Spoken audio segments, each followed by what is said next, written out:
ஆண்டவரே, ஒரு வார்த்தை சொல்லும், என் வாழ்வு நலமடையும்.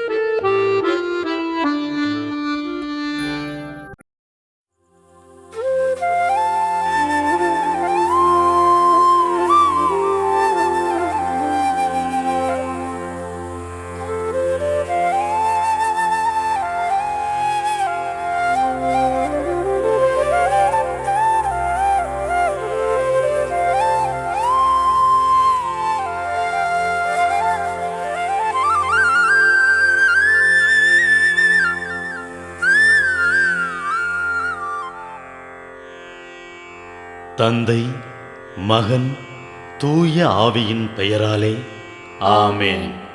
வானகத் தந்தையே இறைவா, உம்மை போற்றுகிறோம். இயேசுவே ஆண்டவரே, உம்மை போற்றுகிறோம். தூய ஆவியானவரே, உம்மை போற்றுகிறோம். மூவொரு இறைவா, உம்மை போற்றுகிறோம். அருள் நிறை மரியே, எங்கள் ஆண்டவரின் தாயே, உம்மை போற்றுகிறோம். எங்கள் வானக தந்தையே இறைவா, கடந்த இரவு முழுவதும் எங்களை காத்து கண்ணயரச் செய்த உமது அருள் அன்புக்காக நன்றி கூறுகிறோம். நீர் தந்த இந்த புதிய நாளுக்காக நன்றியோடு உம்மை போற்றுகிறோம். எங்கள் வாழ்வில் ஒரு நாளை கூட்டித் தந்தமைக்காக உமக்கு நன்றி கூறுகிறோம். எங்கள் இயேசுவே ஆண்டவரே, காலைதோறும் உமது அருளன்பால் இரக்கத்தால் எங்களை நிரப்புவதற்காக நன்றி கூறுகின்றோம். இந்த நாளில் நீர் எங்கள் மீட்பராகவும் ஆண்டவராகவும் நல்ல ஆயனாகவும் இருந்தருளுமாறு உம்மை வேண்டுகிறோம். இயேசுவே, இன்று எங்களோடு தங்கும், எங்களை எமது விருப்பப்படி என்று உமது திருவுளப்படியே வழிநடத்தும். எங்கள் தொழிலை, முயற்சிகளை, உழைப்பை, படிப்பை, வேலைகளை ஆசீர்வதியும். தூய ஆவியானவரே, எங்கள் வழித்துணையாளரே, இன்று முழுவதும் எங்கள் ஞானமாய், ஆற்றலாய், சக்தியாய் இருந்தருளும்.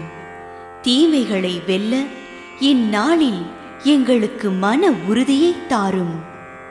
எங்களை சந்திப்பவருக்கு அமைதியை, அன்பை, ஆறுதலை கொடுக்கும்படியாக எங்கள் உள்ளங்களையும் இல்லங்களையும் உமது தெய்வீக அமைதியால், அன்பால் நிரப்பியருளும். மூவொரு இறைவா, இந்த நாளையும் எங்களையும் எங்கள் எண்ணங்களையும் செயல்பாடுகளையும் பயணங்களையும் ஆசீர்வதியும். நாங்கள் சந்திக்கும் மனிதர்கள், எங்கள் குடும்பத்தார், உற்றார் உறவினர், எங்கள் நண்பர்கள் மற்றும் எல்லோருக்கும் துணையாயிருந்தருளும். மேலும் உடல் நலம் குன்றியோர், துயருறுவோர், கைவிடப்பட்டோர், தனிமையில் வாடுவோர், எளியோர், படிக்கும் மாணாக்கர்கள், ஆசிரிய பெருமக்கள், அரசு அலுவலர்கள், நாட்டு தலைவர்கள், விவசாயிகள், கடலில் பணிபுரிவோர், பிற தொழில் செய்வோர், துறவிகள், பங்கு தந்தையர், எங்கள் மறைமாவட்ட ஆயர், ஏனைய ஆயர்கள், திருத்தந்தை ஆகிய அனைவரையும் இக்காலை பொழுதில் உம் திருப்பாதம் ஒப்படைக்கின்றோம்.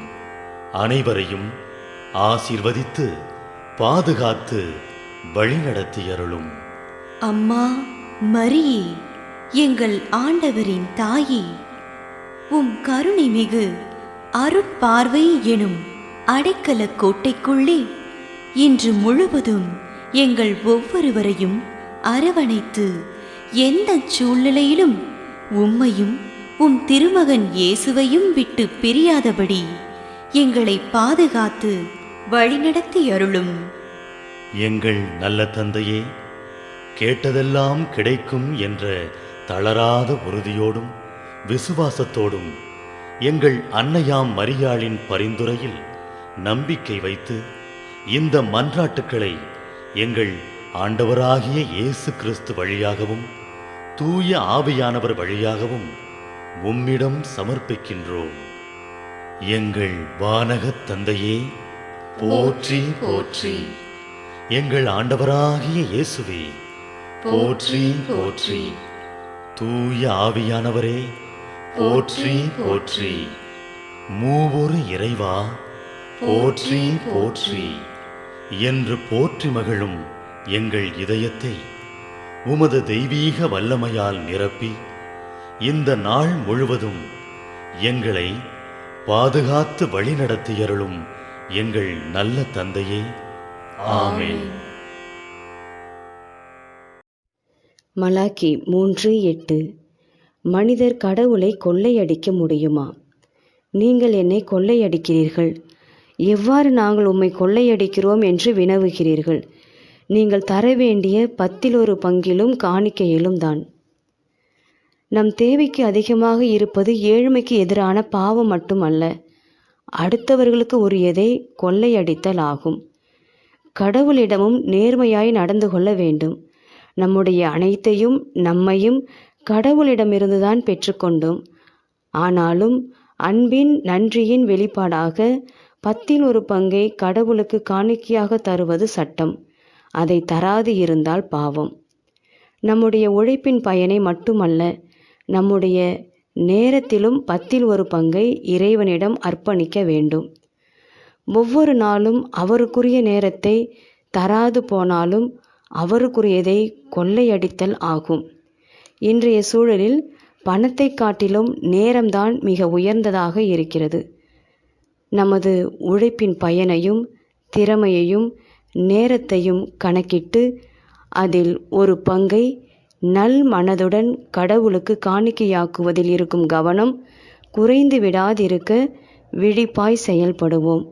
கடவுளின் விருப்பத்துக்குரியவராய் நடந்து கொள்வோம். நாம ஜெபம். இயேசுவே, உம்மிடமும் என் அயலாரிடமும் நேர்மையாய் நடந்து கொள்ள அருள் தாரும். இயேசுவே, உம்மிடமும் என் அயலாரிடமும் நேர்மையாய் நடந்து கொள்ள அருள் தாரும்.